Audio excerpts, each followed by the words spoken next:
ஆனை கட்டி போரடித்த அப்பன் சுப்பன் காணவில்லை.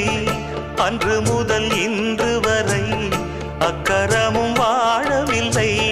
வெட்ட வெட்ட வாழைதான் அது அள்ளித்தரும் வாழ்வைத்தான்.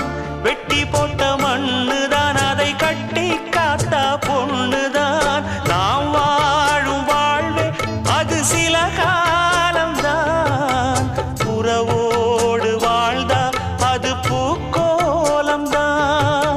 கெட்டாலும் பட்டாலும் உன் பேரன்தான். என்னடி ஞான பெண்ணே, உண்மை சொல்லடி ஞான பெண்ணே. நடந்தால் 2 அடி, இருந்தால் 4 அடி. நடந்தால் 2 அடி,